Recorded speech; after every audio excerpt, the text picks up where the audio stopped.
예, 시장이 주춤거리면서 또 위로 좀 올라가는 그런 형국들입니다. 오늘 시장 전략 세우고 관심 종목 알아보겠습니다. 시황의 해설자들 IBK 투자증권 영업부 박근영 부장님 만나겠습니다. 어서 오십시오. 네, 안녕하십니까. 오늘 주제부터 보겠습니다. 지금 시장에서 가장 성장성이 확실해 보이는 주가도 탄력이 있는 게 2차 전지입니다. K배터리 제2의 전성기 맞이하나 추가적인 상승 여력이 있나 얘기할 거고요. 시장 전반적인 얘기부터 좀 하겠습니다.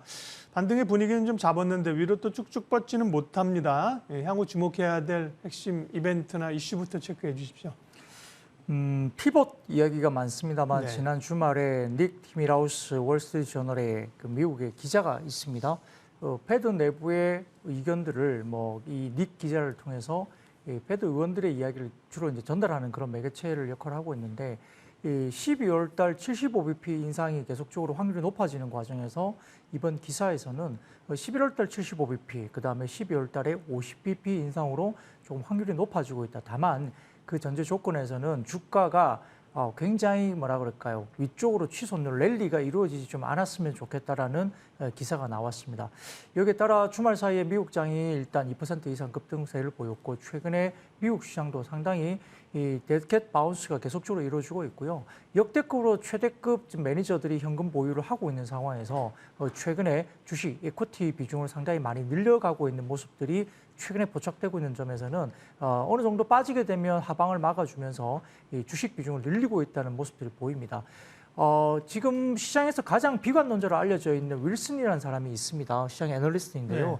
이 사람 같은 경우도 지금 S&P 500 기준으로 3,500이 지켜지면서 적어도 S&P 500 기준 4,150포인트 정도까지 상당히 높은 데드캣 바운스가 일어날 가능성이 높다라고 점쳐주고 있고 내년 3분기 정도에나 가야지 미국의 어떤 경기 침체 관련된 이슈가 조금 불거질 가능성이 있다. 시간적 차이를 좀 많이 두고 있죠. 여기다가 골드만삭스는 내년에 미국 시장의 리세션은 거의 없을 것 같다라고 또 이야기하면서 상당히 지금은 혼재된 이야기가 많이 있지만은 하방을 굉장히 많이 열어주는 분위기는 좀 아닌 것 같습니다. 더군다나 지금 9월 이후로 대만과 한국의 외국인 수급을 보면은 현격하게 차이가 시작됐습니다. 9월 이전까지는 대만과 한국을 비슷하게 매도를 하면서 상당히 좀 좋지 않은 모습이었는데요. 9월 이후부터 대만은 상당히 팔고 있는 모습과 그리고 한국은 외국인들이 사고 있는 모습이 들어오고 있고 펀드라든지 외국인 자금 유입이 최근 들어서 한국 쪽으로 조금 유입이 되고 있는 상황입니다. 전일 홍콩 시장에 항생지수가 급락이 이루어졌는데 시진핑 3기가 이루어지면서 전반적인 약간의 정책적인 부담감 때문에 외국인들이 역대 규모로 지금 홍콩 항생지수, 홍콩 지수를 팔게 되면서 자금들이 좀 어디로 떠돌아다니는 모습이 있는데 역시나 한국 시장이 외국인들 오늘 같은 경우는 현물을 많이 사주지 않다 하더라도 선물을 받쳐주면서 시장을 또다시 끌어올리는 모습을 보이고 있기 때문에 단기적인 국내 시장의 데드캣 바운스는 분명히 나오는 국면입니다. 다만 아까 말씀드렸던 닉 티밀하우스의 월스트리트저널의 기자가 일단은 12월 달에 50bp 인상을 이야기하면서 패드의 의중을 이야기를 했지만 정상적인 피벗은 아니겠죠. 패드의 기본적인 부분들은 데이터 의존적이기 때문에 상당히 좀 후행적일 가능성이 높고요. 여러 가지 부분에서는 10월 달 CPI가 또다시 나오게 될 텐데 아마 그 떨어지는 부분들은 어느 정도 상당히 속도가 아직까지는 조금은 끈적하다. 그러니까 속도가 상당히 늦게 떨어질 것이고요. 내년 1분기 정도가 가면은 연말에서 1분기 정도 가면 다소 좀 떨어지는 부분들이 우크라이나 전쟁과 관련해서 기저효과가 있기 때문에 상당히 많이 떨어질 가능성이 높습니다. 따라서 단기적으로는 상당히 큰 피벗을 바란다기보다는 단기적인 수급적인 어떤 리바운딩 부분에서 주가 부분들이 기술적인 반등 구간을 역시 접어들고 있고 반도체를 포함한 전기전자 업종 중심으로 외국인들이 계속적으로 사고 있다. 그리고 2차 전지 섹터가 아직까지는 실적이 견조하게 나오면서 버텨주고 있고 코스닥 부분에서도 반도체 관련된 소부장 관련해서 일단은 실적과 관련된 부분과 상관없이 수급적인 유입이 들어오고 있다는 점. 그리고 최근 들어서 월가에서 이 제약바이오 섹터가 52주 신고가가 나오면서 국내 삼성바이오로직스를 포함한 제약바이오 섹터들이 모멘텀을 갖고 있다는 점도 주목하시기 바랍니다. 그러면 반등은 조금 더 이어질 수 있다? 지난번에 말씀하신 제 기억으로는 한 2,300 정도? 네, 기본적으로 2250이 상당히 강한 저항선이 최근에 되고 있습니다. 네. 장중에 2250 정도만 가면 코스피가 항상 저항을 받고 윗꼬리를 달았던 모습인데 만약에 2250포인트가 종가 기준 돌파를 하게 되면 2300포인트 정도까지는 타겟을 두고 보시고요. 그 이상 올라가게 된다면 현금 비중을 좀 늘려놓는 방법도 괜찮을 것 같습니다. 네. 자, 그러면 이제 섹터 얘기를 할 텐데 오늘 주제가 이제 2차 전지입니다. 말씀하신 것처럼 반도체, 2차 전지, 제약 바이오 이런 섹터들이 좀 두각을 나타내는데요. 그 중에도 발구는 이제 2차 전지지 않습니까? 미국 기업에 이어서 일본 기업들까지 국내 셀업체들의 손을 내밀면서 합작 공장을 세우고 있고, 이런 K 배터리가 주목받고 있는 이유는 무엇인지, 그다음에 최근에 어쨌든 IRA 반사 수혜주가 뭔가로 좀 2차 전지 가운데서도 좀 성격이 좀 규정되는 거잖아요. 네, 어떤 맞습니다. 쪽이 좋습니까? 뭐 사실 어제 포스코 케미칼도 실적이 서프라이즈하게 나오면서 오늘도 상당히 좋은 모습을 보이고 있고, 셀업체 가운데는 LG 에너지솔루션이나 삼성 SDI가 아직도 견조합니다. 그 외에도 테슬라 쪽과 관련된 LNF라든지 그다음에 에코프로 그룹주들이 또 폐배터리에 연관된 부분, 그리고 일부 2차 전지 장비주들도 상당히 괜찮죠. 최근에 뭐 원익페이나 이런 종목들이 또 폐배터리와 연관이 되면서 주가가 급등세를 보이고 있는 모습도 보이고 있기 때문에 상당히 어려운 시장에서 2차 전지는 아직은 조금은 살아있다고 볼 수 있는 섹터가 있습니다.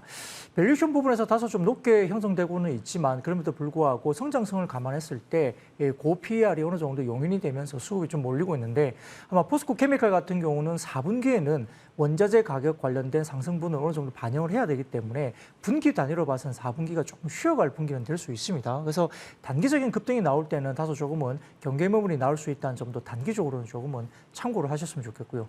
다만 그 글로벌에서 지금 2차 전지 관련된 부분에서 어느 국가가 지금 이끌고 있을까요? 지금은 세 개 나라가 이끌고 있다고 봅니다. 지금 한국, 중국, 그리고 일본 정도로 볼 수 있는데, 사실 뭐 중국은 로컬 쪽에서 상당히 잘하고 있지만 미국 쪽에서 견제를 받고 그렇죠. 있습니다. 예. IRA 법안 관련해가지고 견제를 받고 있기 때문에 좀 논외로 제껴놓고요.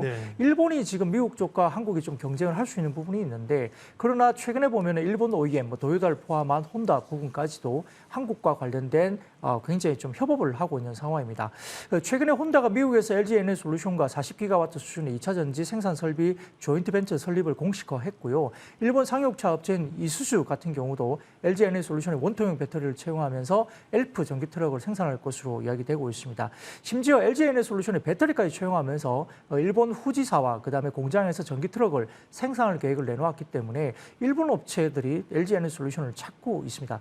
최근에 LG 에너지솔루션과 일본 도요타가 2차 전지 공급 협상을 진행 중이라는 언론의 기사까지 나올 정도이기 때문에 이처럼 일본이 한국 배터리를 찾는 이유는 뭘까 상당히 궁금해질 수 있는데요. 이야기는 몇 개 이루어질 수 있습니다. 첫 번째로 일본의 2차 전지 공급망이 미국과 FTA가 맺어지지 않은 일본입니다. 그러니까 일본 같은 경우는 미국과 FTA가 맺어지지 않고 있습니다. 그러게요. 그렇기 때문에 일본에 뭐 집중되어 왔고요. 그다음에 도요타를 중심으로 전고체 정지에 집중해 왔지만은 미국 EV 시장이 개화하는 시점까지 전고체 배터리가 충분한 결과를 도출하지 못하면서 2차 전지 산업의 규모의 경제를 이루는데 일본이 실패했다고 볼 수 있습니다.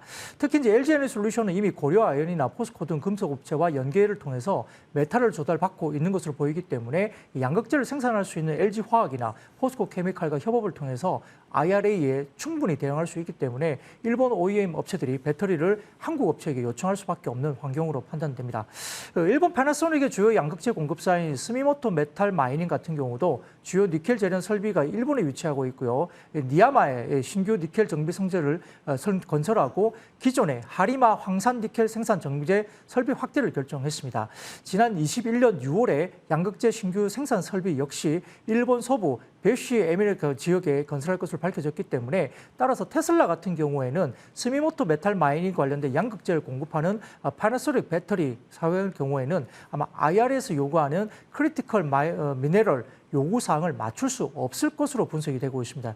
이에 따라 미국 내의 배터리 부품 생산 비중을 지속적으로 확대해 나가야 하는 부분에 대해서도 스미모토 메탈 마이닝이 미국 내 양극재 공장을 건설할 뿐만 아니라 주요 소재 업체들이 미국 진출하지 않는 한 충족시키기가 어려운 환경이 돼버린 거죠.